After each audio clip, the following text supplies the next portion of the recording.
Hello friend, आज मेरे पास ये 9 वाट का ड्राइवर है और एमसीपीसी भी हमने 9 वाट के ही लगा के रखा हुआ है। इसको हम आपको आज रिपेयर करके दिखाएंगे। तो चलिए मैं इसको सबसे पहले पावर पर लगा के दिखा देता हूँ क्या कि इस पर सिम्टम्स कुछ किस प्रकार से आ रहे हैं। तो हमने इसको पावर पर लगा दिया है। हमने मल्टीमीटर को 1000 रेंज डीसी पर मैंने सेट कर दिया है। और हमारे इस पर कुछ लो वोल्टेज का प्रॉब्लम लग रहा है क्योंकि हमारा बल्ब थोड़ा देर से ग्लो हो रहा है। एमसीपीसी भी हमारी एकदम बिल्कुल पक्की सही है क्योंकि एमसीपीसी भी हमने इसको चेक करने के लिए ही रखे रहते हैं।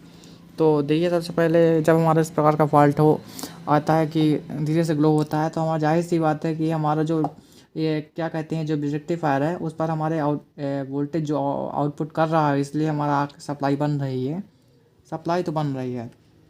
तो हमको अब क्या करना हो, जो कैपेसिटर लगा हो जिस पर हमारा एमसीपीसी के लिए जो वोल्टेज बनते हैं, तो इस पर हमको चेक करना होगा। देख सकते हैं कि हमारे इस पर 68 वोल्टेज हमारे इस पर बन रहे हैं। ठीक है, तो अभी हमारा स्पार्किंग भी हो रहा है लेकिन उतना ज़्यादा स्पार्किंग जो है नहीं बन पा रहा। तो अभी हम क्या करते हैं कि सबसे पहले हमको क्या करना होगा, बेसिक चीज़ें चेक कर लेनी होगी। जैसे कि क्या हुआ,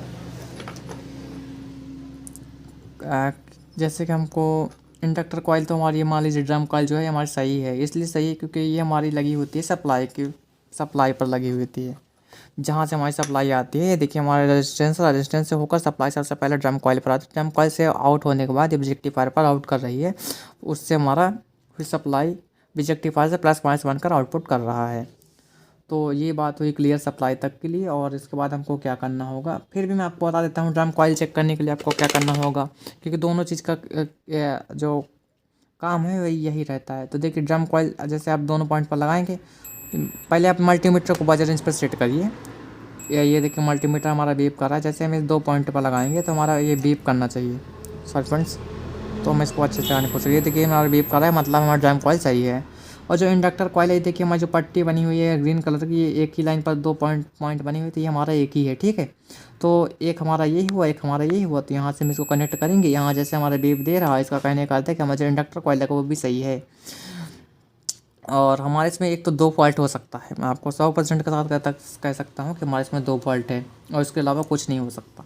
या तो हमारे 2 कैपेसिटर में से कोई एक कैपेसिटर ख़राब होगा, या तो हमारा जो आईसी लगा हो, ये आईसी हमारा काम करना छोड़ दिया होगा। इसके कारण हमारा लो वोल्टेज का प्रॉब्लम बन रहा है। क्या ये तो कभी कभार ऐसा होता है कि हमारे जो कैपेसिटर लगे हुए इनकी वजह से भी हो सकता है। तो हम इसको चेक करने के लिए हम क्या करेंगे, इसको पावर इन कर देते हैं। उसके बाद फिर आपको दिखाते हैं कुछ तरीके ऐसे होते हैं जिससे कि आप इसके लक्षण देखकर पहचान सकते हैं कि हमारा आखिर क्या है। तो जैसे हम इस वाले कैपेसिटर को शॉर्ट करते हैं तो हमारा बल्ब ग्लो तो हो जा रहा है, पर उतना कुछ खास ग्लो नहीं हो पा रहा। ठीक है, ये देखिए, हमने इसको शॉर्ट किया तो हमारा उतना तेज़ी के साथ जो ग्लो होना चाहिए वो नहीं हो पा रहा है। आपको थोड़ा सा ये कैमरे पर दिख रहा होगा कि तेज़ी के साथ ग्लो हो रहा है, लेकिन नहीं हो पा रहा।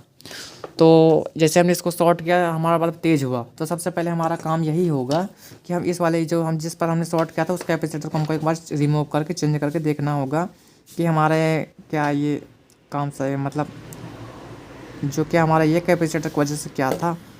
तो लगाने के बाद आपको वो पता चल जाएगा क्या आपका बल्ब ग्लो होता है कि नहीं। तो हमने इसको निकाल देता हूँ।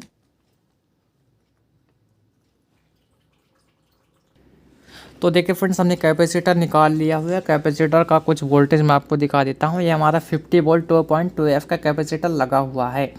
तो अभी हम इसकी जगह पर देखते हैं कि हमारे पास कौन से कैपेसिटर पड़ा हुआ है। तो हमारे पास कैपेसिटर एकदम सेम वैल्यू का पड़ा हुआ है। 50 वोल्ट 2.2 का कैपेसिटर हमारे पास पड़ा हुआ है, अवेलेबल है। तो हम इसको यहाँ पर प्लस माइनस जैसे देख कर, जो हमारी ब्लैक वाली पट्टी होती है, ये डंडी डंडी, ये हमारी माइनस होती है। और इस पर भी हमारा एक ब्लैक का चिन्ह बना होता है, वो हमारा माइनस होता है। उस प्रकार जिस प्रकार से आपने कैपेसिटर को निकाला उसी प्रकार से आपको लगा देना है। सिंपल है, कुछ नहीं करना। आपको निकालने पर ध्यान देना होगा कि आपने कैसे निकाला था। इसके बाद हम इस पर सोल्डरिंग कर देते हैं। हमने सोल्डरिंग कर दिया। सोल्डरिंग को ध्यान देना कि थोड़ा शॉर्ट ना हो, बस, और कुछ नहीं है। और इसके बाद हम इसको पावर लगाते हैं, देखते हैं। तो देख सकते हैं कि आपका ये जो बल्ब है इसका फॉल्ट एकदम बिल्कुल क्लियर हो चुका है।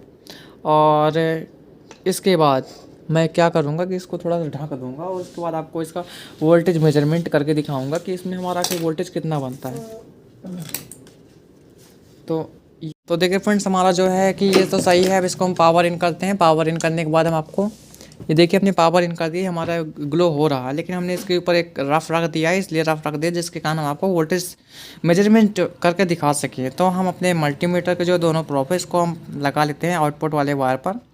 तो आप देख सकते हैं कि हमारा 84 वोल्टेज, हमारा 82.4 इस प्रकार से वोल्टेज हमारा सैचुरेट हो रहा है। ये हमारा देखिए, ये हमारा ये बंद हो जा रहा है एकदम अच्छी, मतलब जो वोल्टेज है वो आ चुका है और वोल्टेज स्थिर भी हो चुका है। ये देखिए, और हमारे तेज़ी के साथ ग्लो भी हो रहा है, ये देखिए। तो थैंक्स फॉर वॉचिंग वीडियो। अगर मेरी वीडियो आपको पसंद आए तो मेरे चैनल को सब्सक्राइब कर लें, बेल आइकन प्रेस कर लें, जिससे कि हमारी आने वाली अपडेट आप तक पहुंचती रहेगी।